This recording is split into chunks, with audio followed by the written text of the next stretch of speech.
Λοιπόν, είναι μαζί μας ο καθηγητής, όπως σας είπαμε πριν τις διαφημίσεις, ο κύριος Συρίγος. Και κύριε καθηγητά, εδώ τι βλέπουμε? Λοιπόν, εδώ πέρα βλέπουμε την υφαλοκρηπίδα της Ελλάδος. Η Ελλάδα δεν έχει αποκλειστική οικονομική ζώνη, δεν έχει ΑΟΣ. Οπότε, όταν αναφερόμαστε στην Ελλάδα, μιλάμε πάντοτε για υφαλοκρηπίδα. Μάλιστα. Εδώ είναι το Καστελόριζο. Εδώ είναι το επίμαχο, λοιπόν. Εδώ είναι το επίμαχο. Μάλιστα. Εάν δεν υπήρχε το Καστελόριζο, λόγω της Ρόδου θα ερχόταν η υφαλοκρηπίδα της Ελλάδος και θα πήγαινε κάπου εδώ. Μάλιστα. Λόγω του Καστελόριζου και για την ακρίβεια λόγω ενός νησιού που βρίσκεται ανατολικά του Καστελόριζου, της Στρογγύλης, η ελληνική υφαλοκρηπίδα έρχεται και ακουμπάει στην Κυπριακή ΑΟΣ. Εδώ είναι η Κυπριακή ΑΟΣ. Και εδώ πέρα έρχεται η ελληνική υφαλοκρηπίδα και ακουμπάει. Μάλιστα. Κάπως έτσι εξηγείται και γιατί έχουν εστιάσει οι Τούρκοι τόσο πολύ σε αυτή την περιοχή. Οι Τούρκοι διεκδικούν ουσιαστικά όλη αυτή την περιοχή από την Κύπρο μέχρι την Κρήτη.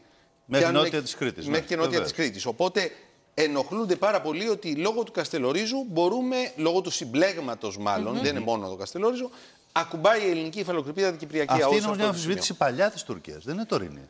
Αυτή ξεκίνησε το 2012. Νομίζω υπάρχει ένας χάρτης που δείχνει ποιες περιοχές. Θα προχωρήσουμε, ναι, βεβαίως, για να δούμε και τον επόμενο μας χάρτη. Εδώ είναι τα νησιά. Θέλουμε. Εντάξει, ας δείξουμε τα νησιά τώρα. Βεβαίως. Λοιπόν, οι Τούρκοι λένε. Αυτό ξεκίνησε το 1996 με τα Ήμια. Οι Τούρκοι λένε ότι υπάρχει μια σειρά από νησιά που δεν κατονομάζονται στις συνθήκες. Και είναι γεγονός. Το Αιγαίο έχει χιλιάδες νησιά. Ονομάζονται μόνο τα μεγάλα νησιά και η συνθήκη λέει και τα εξαρτώμενα ή γειτονιάζοντα νησιά. Εξαρτάται από τη συνθήκη της Λοζάνης των Παρισίων που χρησιμοποιούν διαφορετικούς όρους. Οι Τούρκοι λοιπόν σου λένε ότι υπάρχει μια σειρά από νησιά που δεν κατονομάζονται ρητός και να κάτσουμε να δούμε σε ποιον ανήκουν. Είναι αυτά που βλέπουμε εδώ. Αυτά είναι τα περίφημα 18. Είναι τα περίφημα. Αυτό ξεκίνησε το 1996.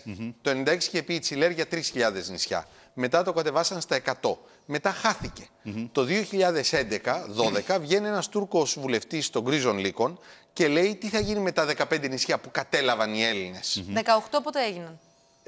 Από το 11 μέχρι τώρα βγάλισαν, έγιναν 18. Και εδώ είναι και το Αγαθονήσι, έτσι, που είχαμε. Ξεκινάνε από τις Ινούσες, που είναι το μεγαλύτερο νησί, που έχει 800 κατοίκους. Μετά έχουμε τους Φούρνους, επίσης μεγάλο νησί, το Αγαθονήσι, το Φαρμακονήσι. Τα περισσότερα από τα 18 νησιά είναι κατοικημένα. Διεκδικούν, ας πούμε, και τη Γάβδο, νοτίως της Κρήτης. Διεκδικούν.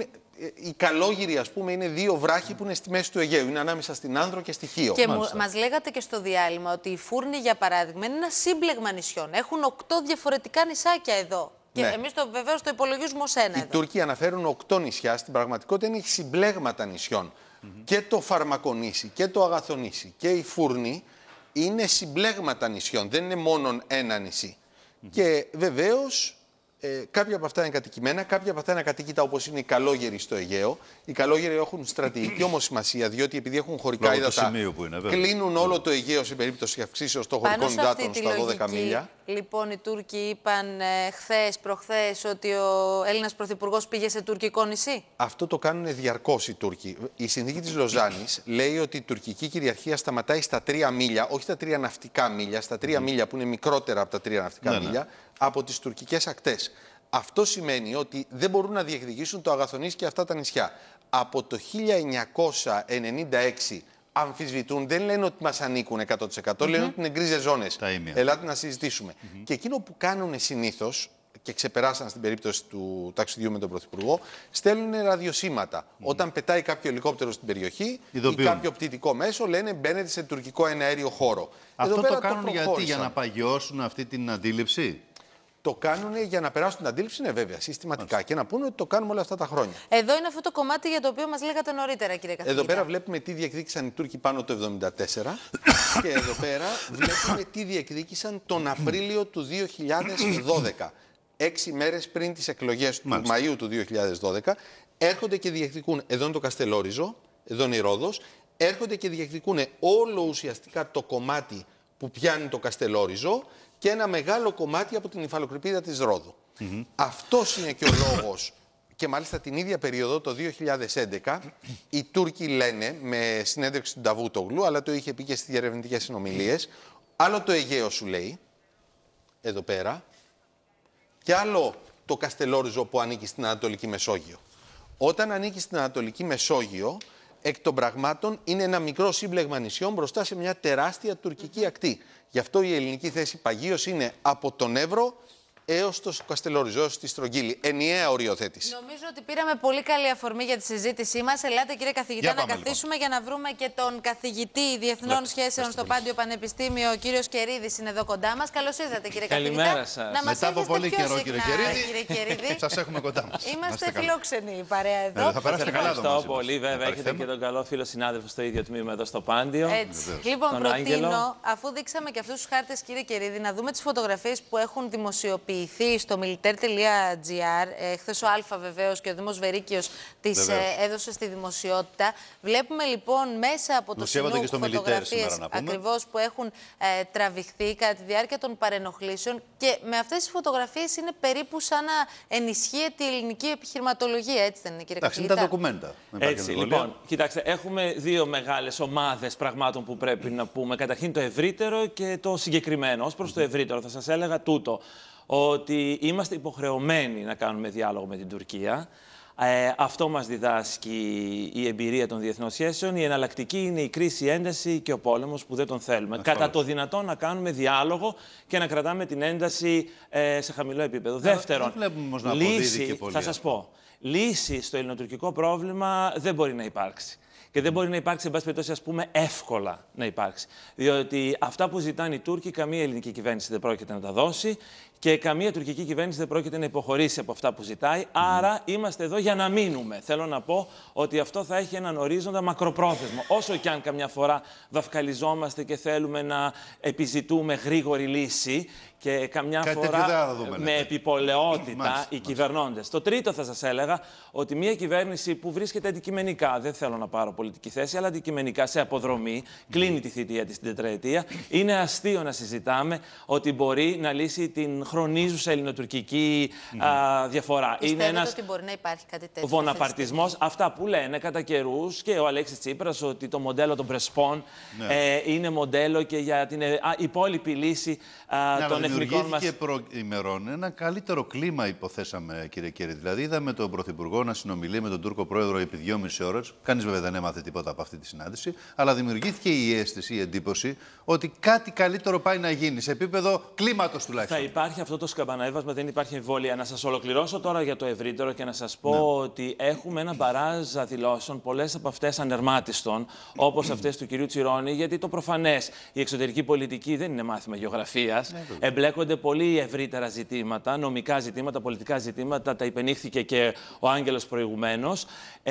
Το ζουζούνισμα στα οικονομικά, στα εσωτερικά, μπορεί να είναι ένα ζουζούνισμα και, εν πάση περιπτώσει, όπως βλέπετε δηλαδή. Για το ασφαλιστικό. Το γαργάλιμα το αντίστοιχο το δικό μας. Ναι, στη συντάξη. Στις γαργαλιόμαστε, αυτοί ζουζουνίζονται. Εκεί είμαστε. Ζουζούνισμα όμως, αυτός ο θόρυβος δηλαδή, στα εθνικά ζητήματα, στην εξωτερική πολιτική, μπορεί να καταστεί πολύ επικίνδυνος. Και αυτό βλέπουμε τώρα με δηλώσεις τύπου, μας είπε ο κύριος Κοτζιάς, ας μην είμαστε μοναχοφάιδες. Και ρωτώ, βγήκε ο Τούρκος Υπουργός Άμυνας Σακάρ και είπε: στην Τουρκία ανήκει η Μαύρη Θάλασσα, το Αιγαίο, η Ανατολική Μεσόγειος και η Κύπρος. Ποιος είναι ο μοναχοφάης σε αυτή την ιστορία? Πάντως τέτοιες δηλώσεις, κύριε Κερίδη, από Τούρκους δεν έχουμε ακούσει.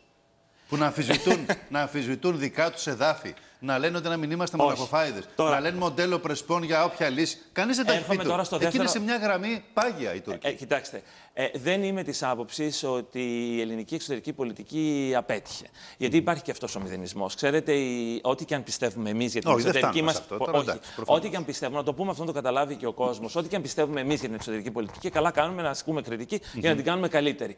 Το βέβαιο είναι, και σας το λέω ως γεγονός αυτό, οι γείτονές μας όλοι, Αλβανοί, Σκοπιανοί, Βούλγαροι, Τούρκοι, θεωρούν την ελληνική εξωτερική πολιτική την πιο πετυχημένη εξωτερική πολιτική σε όλη την περιοχή. Έχουν τους λόγους τους αυτούς. Εμείς πάλι δεν είμαστε οικονομικοί, θέλουμε το παραπάνω. Τώρα, ως προς το συγκεκριμένο αυτό. Στην Τουρκία υπάρχει ένας τρομερός εσωτερικός ανταγωνισμός. Πρέπει να το καταλάβουμε αυτό. Καταρχήν είναι οι εκλογές που έρχονται που δεν πάνε καλά για τον Ερντογάν. Εάν τα αποτελέσματα είναι οριακά, επειδή σας άκουγα προηγουμένως, μην έχετε αμφιβολία ότι θα κερδίσει ο Ερντογάν. Δηλαδή στα οριακά αποτελέσματα ο Ερντογάν, όπως κέρδισε τον Δήμο της Άγκυρας και στις προηγούμενες εκλογές, οριακά πάλι. Εάν υπάρχει μια διαφορά ωστόσο πάνω από 3%, για να είμαστε συγκεκριμένοι, μέχρι το 3% υπάρχει το μπαλαμούτιασμα. Στην Τουρκία, έτσι όπως έχει εξελιχθεί η τουρκική δημοκρατία τα τελευταία χρόνια. Εάν χάσει όμως, μήπως είναι χειρότερα μετά?